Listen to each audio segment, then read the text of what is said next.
Welcome back to American Fallout, the channel where we peel back the polished speeches and expose the wreckage left behind.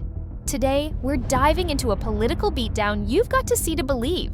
The guy who usually props up Democrats completely torched California's golden boy, from homelessness to crime to absurd woke laws, and trust me, it was brutal. Watch this. Stuff like there's a new law in this, I think we have way too many regulations and laws, as we've talked about, and this one I think says if you're a department store with over 500 employees, you have to have a gender-neutral toy department. Yeah. Stuff like that. Yeah, I get it. So do you think that's silly? Do you think that's a silly thing that we too much government there? That's an interesting one because the department stores came to us supporting that, and they were the ones making a case for that.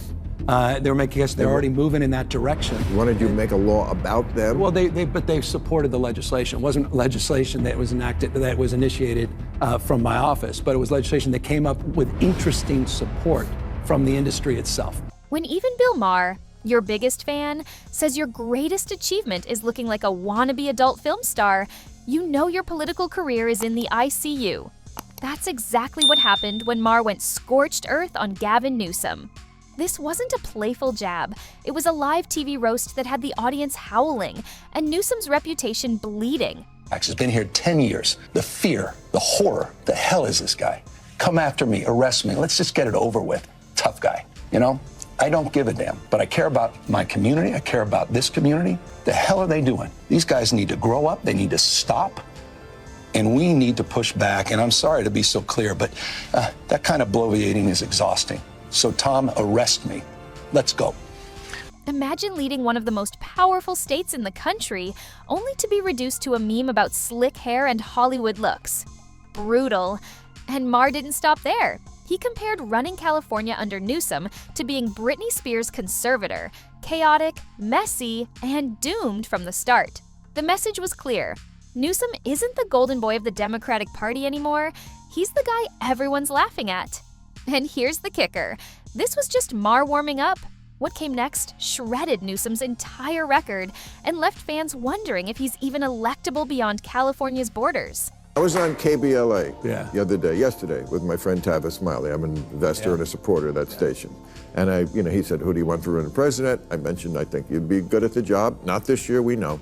No, I know. But he said, I don't think he could win. I don't think he could win. He's too progressive coming from this state and what he's done in this state to win in any southern state, any red state. I disagreed, but no, this is a progressive African-American owned station, and I'm sure they like you, but he doesn't think you. It's one thing when your political rivals drag you. It's expected. But when your so-called friends start roasting you harder than the opposition, that's when you know the party's over. Bill Maher has never been shy about liking Gavin Newsom. For years, he called him the sharp, charismatic Democrat who could stand up to Republicans. But on his show, Maher basically lit the guy on fire and handed him the ashes. He looked Newsom dead in the face and said, I don't think you could win outside of California. Translation?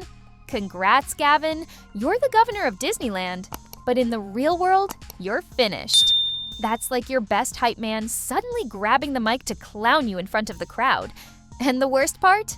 Maher didn't sound bitter. He sounded fed up, like a fan who bought VIP tickets only to realize the performer can't sing. He mocked Newsom's whole image, making him look like a smooth-talking salesman who could charm a room but couldn't run a lemonade stand. For someone who clearly has his eyes on the presidency, that's the kind of burn you don't just walk off. You're talking to people. You know, it's amazing to me that even that is controversial to some people. They call it platforming. If you talk to someone you don't agree with. Yeah. I feel like this country is divided into owners and healers. People think you can own the other side. Yeah, well, Gavin Newsom owned DeSantis. Yeah. DeSantis destroyed Gavin Newsom. It's really been interesting, the reaction to the podcast. I mean, we had some controversial figures on, I'll acknowledge that, and Steve Bannon, Charlie Kirk, and some others. But you're right. I mean, this idea that we can't even have a conversation with the other side. You have to. They won. Thank you. Maher exposed the uncomfortable truth Democrats don't want to admit. Gavin's act doesn't play in Middle America. He might get applause in San Francisco, but in Georgia, Ohio, or Texas, he's toast. Here's the thing. If you run California, you're basically auditioning for president every day. But under Newsom, California looks less like the land of dreams and more like the land of tents. Bill Maher torched him on the state's homelessness crisis. And honestly, how could he not? You can't walk through LA or San Francisco without tripping over a tent city. In New York, they didn't want it to explode, and it's easier to control it here because the city is so claustrophobic, and the cops know how to do this, and they did a good job. So they didn't give the miscreants a lot of room to set anything on fire or things like that, and you didn't need the federal presence. Sidewalks have turned into campgrounds, neighborhoods into open-air shelters, and instead of fixing it, Newsom acts like handing out free needles. And hugs is a solution. That's not compassion, that's chaos. And crime? Don't even get started. Maar didn't need stats. Everybody already sees it. Stores getting looted in broad daylight, repeat offenders walking free like it's a rewards program, and residents feeling like extras in a bad crime drama. Under Newsom, breaking the law often gets you less punishment than forgetting your reusable grocery bag. That's the real California discount. Maar framed it perfectly. Homelessness up, crime up, quality of life down. That's the Newsom legacy in a nutshell. And the most savage part, he didn't sound like a Republican attack ad. He sounded like a fed-up Californian. If this is how things look at home, how does Newsom expect to convince America he can run the whole country? Now, homelessness and crime were bad enough, but Maar wasn't done dragging. He went after the circus of woke laws that turned California into ground zero for eye-roll politics. His prime example? The gender-neutral toy aisle law. Yep, in Gavin's California, if your store has more than 500 employees, you're legally required to make sure Barbie and G.I. Joe live in the same inclusive section. Because apparently, the biggest crisis facing the state isn't homelessness, wildfires, or taxes. It's making sure Hot Wheels don't feel misgendered. Maar nailed the absurdity. While Californians can't afford rent and businesses are fleeing faster than Dodgers fans in the 7th inning, Newsom's team is focused on whether toy trucks feel left out. That's not leadership, that's government cosplay. And here's the thing. Maybe this stuff plays well in a Berkeley coffee shop, but try selling it in Michigan, Ohio, or Florida. Voters don't want bedtime stories about toy equality. They want leaders who can keep their streets clean and their bills paid. Maar knew exactly what he was doing here, exposing how Newsom is addicted to performative progressivism. It's politics as theater. The problem? The audience outside California isn't laughing. They're shaking their heads saying, "This guy? President? No thanks." Just when you think it couldn't get worse, Bill Maher hit Gavin with a curveball that had Californians spitting out their almond milk lattes. The water crisis. California is basically in permanent drought, right? People are told to take 3-minute showers, let their lawns die, and save every drop like it's liquid gold. But here's the kicker. Nearly 80% of the state's water doesn't even go to the people. Nope. It goes to agriculture, and a giant chunk of that is just almonds. 1 pound of almonds slurps up nearly 2,000 gallons of water. So while Californians are guilt-tripped for watering their grass, Big Almond is guzzling the state's lifeline like it's happy hour. Maher's jab, take on Big Almond. And he wasn't wrong. It's insane.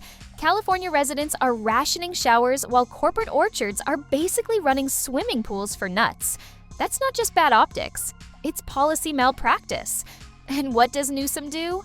He flashes that slick smile and serves up a word salad about modernizing conveyance systems and atmospheric rivers. Translation? I have no clue, but I'll sound smart saying it. The irony here is brutal. In a state where wildfires eat whole towns and drought is a way of life, Newsom's water policy isn't saving Californians. It's literally just growing nuts. And Maar made sure the whole country saw it.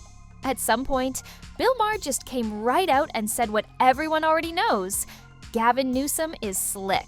And not slick like cool James Bond slick. Slick like the used car salesman who swears that dent in the bumper adds character.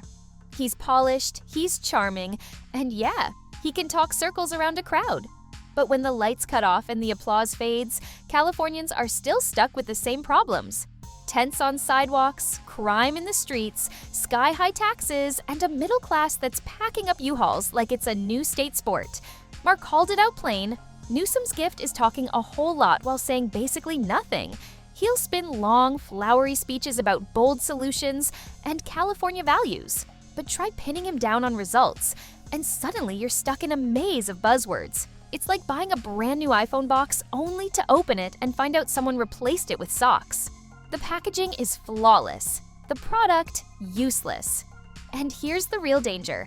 America already fell for the Smooth Talk Act before. Maar basically warned the country not to get fooled twice. Because sure, Newsom can dazzle with that Hollywood grin, but charisma doesn't build houses, lower crime, or make groceries affordable. At some point, leadership isn't about the performance. It's about the receipts, and Newsom's file cabinet looks pretty empty. Here's the worst-kept secret in American politics. Gavin Newsom wants the presidency like a kid wants candy. He's been circling Biden's chair like a vulture, just waiting for the moment Grandpa Joe forgets one too many words. Bill Maher nailed it with the joke that Newsom probably gets a phone alert every time Biden stumbles. And honestly, it's believable. But here's the problem. Newsom's record in California is the kind of baggage no PR team can spin. Under his watch, businesses are bolting faster than Californians can say lower taxes. Tech companies, manufacturing plants, even celebrities are packing their bags and setting up shop in Texas, Nevada, and Florida. Meanwhile, middle-class families are drowning under the cost of living, and housing prices make buying a home feel like winning the lottery. Add in homelessness, crime, and taxes, and California has become less Golden State and more warning label. And if that wasn't bad enough, even some Democrats think he's too progressive. That's like being told by your vegan friend that you're taking kale too seriously. When your own base thinks you've gone off the deep end, how do you expect to win swing states? Maher's point was simple but lethal. Newsom might dominate San Francisco, but in Arizona, Ohio, or Georgia, he's not just losing, he's getting laughed off the stage. By the end of the interview, Bill Maher had stripped Gavin Newsom down to his political core. And it wasn't pretty. He basically said what everyone outside California is already thinking. This state isn't a blueprint for the future. It's a cautionary tale. Under Newsom, California has gone from the land of opportunity to the land of escape routes. Homelessness, crime, taxes, regulations. Every metric that should scream success instead screams, get out while you can. And yet, Newsom struts around like he's selling America the California dream, when in reality, it's turned into a nightmare. Maher even compared Newsom to Obama, smooth, charismatic, great with speeches, but light on actual results. Slick words can get you elected once, maybe twice, but eventually receipts matter. And Newsom's receipts look like a CVS pharmacy slip, long, messy, and full of junk no one asked for. The brutal takeaway? Newsom isn't a leader. He's a performer. California was his test run, and he failed spectacularly.